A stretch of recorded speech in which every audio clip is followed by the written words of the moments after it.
YouTube ప్రేక్షకులకు వీక్షకులందరికీ కూడా నమస్కారం.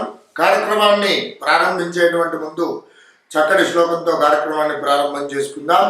శ్రీ విద్యాం జగదాం ధాత్రీం దుర్గస్థితిలయేశ్వరీం నమామి లలితా నిత్యం మహాత్రిపుర సుందరీం చతుర్భుజే చంద్రకళావతాం తే కుచున్నతే కుంకుమాలాకశోనాం పుండ్రక్షుభాషాం కుశపుష్పవానాం హస్తే నమస్తే జగతే కపాదః జ్ఞానానందమయం దేవం నిర్మలాస్ఫటికాకృతిం ఆధారం సర్వజ్ఞానాం హయగ్రీవముపాస్మే. జయ శ్రీమన్నారాయణ. మరి ఈరోజు ముఖ్యమైనటువంటి విషయాలలో భాగంగా ద్వాదశ రాశుల వారు ఏమిటి, ముఖ్యంగా శత్రు బాధలు తొలగిపోవడానికి, అలాగే శత్రువులు వారి మరి అభివృద్ధి చెందకుండా ఉండడానికి, అలాగే శత్రు నాశనం కావడానికి, అలాగే మనం జీవితంలో అనుకున్నటువంటి విషయాల రీత్యా మంచి అభివృద్ధి చెందడానికి ద్వాదశ రాశుల వారు ఏ దేవత ఆరాధన చేసుకుంటే, ఏ పరిహారాలు చేసుకుంటే, మరి ఏ హోమాలు చేసుకుంటే వీరికి బాగుగా ఉంటుంది అనేటువంటిది ఈ వీడియోలో తెలుసుకుందాం. మిథున రాశి వారు ఎవరైతే ఉన్నారో, శత్రు బాధలతో బాధపడుతున్నారో, అలాగే శత్రువులపై విజయం సాధించాలి, అలాగే అనుకున్నటువంటి పనులలో దిగ్విజయం సాధించాలి, అభివృద్ధి చెందాలి అని చెప్పి చూస్తున్నారో, వారికి పరిహార మార్గాలలో భాగంగా ఏ దేవీ దేవత ఆరాధన చేసుకుంటే బాగుగా ఉంటుంది, ఏ పరిహారాలు చేసుకుంటే బాగుగా ఉంటుంది, వీరు అలాగే ఏ హోమ ప్రక్రియలు చేసుకుంటే వీరికి బాగుగా ఉపకరిస్తుంది అనేటువంటి విషయాలలో మరి ముఖ్యంగా ఈ వీడియో అనేటువంటి చేస్తున్నాము. మరి మిథున రాశి వారు ఏ నక్షత్రాల వారు అవుతున్నారు అని కనుక చూసుకున్నట్లయితే, మృగశిర నక్షత్రం 3-4 పాదముల వారు, అలాగే ఆర్ద్ర నక్షత్రం 1, 2, 3, 4 పాదముల వారు, అలాగే పునర్వసు నక్షత్రం 1, 2, 3 పాదముల వారు కలిసి ఏమిటి మిథున రాశి వారు అవుతున్నారు. మిథున రాశి వారి యొక్క జాతక లక్షణాదులు ముఖ్యంగా గమనించాలి. ఈ జాతక లక్షణాదులు కలిగినటువంటి వారు ముఖ్యంగా ప్రేమ ఆదరాభిమానములు అధికంగా కలిగినటువంటి వారు, వీరికి కామశాస్త్రం నందు ప్రీతి ఎక్కువగా ఉంటుంది. అలాగే స్త్రీలు కానివ్వండి, పురుషులు కానివ్వండి, ఎక్కువగా కామశాస్త్రంపై ఆసక్తి అనేటువంటిది ఎక్కువగా చూపడానికి అవకాశాలు ఉంటాయి. కామ కోరికలు ఎక్కువగా ఉంటాయి. అలాగే ఈ విషయాలలో బుద్ధి చపలచిత్తంగా ఉంటుంది. అలాగే మంచి హాస్యప్రియులుగా ఉంటారు, చిరుమంద హాసం కలిగినటువంటి వ్యక్తులుగా ఉంటారు.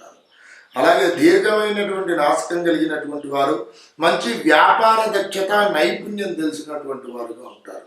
అలాగే తల్లిదండ్రులను గురువులను విపరీతంగా పూజించేటువంటి మనస్సు కలిగినటువంటి వారు. అలాగే ఈ రాశి వారు మంచి వ్యాపార దక్షత నైపుణ్యము వాటితో పాటుగా వివిధ రకాలైనటువంటి కళారంగంలో మంచి నిష్ణాతులుగా ఉంటారు. అలాగే వ్యాపారవేత్తలుగా రాణిస్తారు. అలాగే సింగర్స్గా కానివ్వండి, యాక్టర్స్గా కానివ్వండి, విశేషంగా ప్రొడక్షన్స్ విషయాలలో కానివ్వండి బాగా రాణించడానికి అవకాశాలు ఉంటాయి. విశేషంగా వ్యాపార సంస్థలు బాగా నెలకొల్పుతారు వీరు. ఇవి వీరి యొక్క జాతక లక్షణాలు. ఇక మిథున రాశి వారు శత్రువులపై విజయం సాధించడానికి, శత్రు బాధలు తొలగిపోవడానికి, మంచి అభివృద్ధిలోనికి రావడానికి మిథున రాష్ట్రాధిపతి అయినటువంటి బుధ గ్రహం యొక్క అనుగ్రహం అనేటువంటిది తప్పకుండా ఉండాలి. తగుపూర్వకంగా వీరు మిథున రాశి వారు ఎవరైతే ఉన్నారో ప్రతినిత్యం కానివ్వండి, లేదంటే ప్రతి బుధవారం అయినా సరే తప్పకుండా బుధగ్రహానికి విశేషంగా పూజ చేసుకోండి, అర్చన చేయించండి. అలాగే బుధగ్రహ ధ్యాన శ్లోకాన్ని ప్రతినిత్యం పఠించడం, లేదా ప్రతి బుధవారం అయినా సరే బుధగ్రహ ధ్యాన శ్లోకాన్ని పఠించడం పూర్వకంగా ఉత్తమోత్తమైనటువంటి ఫలితాలను పొందుతారు. దాంతోపాటుగా మిథున రాశి వారు బుధవారం రోజున ఏదైనా వైష్ణవ దేవాలయంలో ఆకుపచ్చ రంగును గల వస్త్రంలో కేజీ పావు పెసర్లు తీసుకొని బ్రాహ్మణోత్తముడికి దానం చేయండి. అలాగే బుధవారం రోజున విశేషంగా అక్కడ దేవాలయ ప్రాంతంలో ఉన్నటువంటి పిల్లలు కానివ్వండి, పెద్దలు కానివ్వండి, అనాథ పిల్లలు కానివ్వండి, వృద్ధులు కానివ్వండి, విశేషంగా వారికి ఆకుపచ్చ రంగుని గల వస్త్రాలు కానివ్వండి, వివిధ రకాలైనటువంటి పండ్లు కానివ్వండి, తమకు తోచిన విధంగా దానం చేయండి. అలాగే ఏదైనా ఒక బుధవారం రోజున వైష్ణవ దేవాలయంలో విశేషంగా అన్నప్రసాద వితరణ కార్యక్రమానికి డబ్బులైనా కట్టండి, లేదంటే మీకు తోచిన విధంగా అన్నప్రసాద వితరణ అయినా చేయించండి. అక్కడ ఆ విధంగా చేసుకున్నట్లయితే బుధుడి యొక్క అనుగ్రహం అనేటువంటిది లభించి మీ యొక్క శత్రు బాధలు తప్పకుండా తొలగిపోతాయి. విశేషంగా స్వామివారి యొక్క అనుగ్రహం అనేటువంటిది లభించి ఉత్తమోత్తమైనటువంటి ఫలితాలను మీరు తప్పకుండా అనుభవిస్తారు. ఇక మిథున రాశి వారు కనుక చూసుకున్నట్లయితే విశేషంగా శ్రీమన్నారాయణ మూర్తి యొక్క ఆరాధన చేసుకోవడం, లేదంటే శ్రీకృష్ణ పరమాత్ముని కానివ్వండి, మరి శ్రీ రామచంద్రమూర్తిని కానివ్వండి, విశేషంగా ఆరాధన చేసుకున్నట్లయితే యోగకారకమైనటువంటి ఫలితాలను పొందుతారు బుధవారం రోజున. అలాగే బుధవారము నియమాలు పాటించండి. మాంసము మద్యము తిరస్కరించడము, త్యజించడము, అలాగే ఆ రోజున అల్లం, వెల్లుల్లి, ఉల్లిపాయలు లేకుండా ఒక పూట భోజనం చేయడం, మరి ఏకభుక్త భోజనంతో పూర్వకంగా బుధవారం రోజున విశేషంగా శ్రీమన్నారాయణమూర్తిని విశేషంగా అర్చించడము, శ్రీ విష్ణు సహస్రనామ స్తోత్ర పారాయణము చేయడం కానివ్వండి, లేదంటే వినడం కానివ్వండి చేయండి. అలాగే బుధవారం రోజున మీ ఇంట్లో సత్యనారాయణ స్వామి వారి యొక్క విగ్రహం ఉన్నట్లయితే, లేదంటే శ్రీమన్నారాయణమూర్తి విగ్రహం కానీ ఉన్నట్లయితే స్వామివారికి అభిషేకం చేస్తూ చక్కగా తులసి దళాలతో అర్చన చేయండి. అలాగే స్వామివారికి విశేషమైనటువంటి పండ్లు, ఫలములు, తులసి దళములు నివేదన చేయండి. తగుపూర్వకంగా ఉత్తమోత్తమైనటువంటి ఫలితాలను పొందుతారు.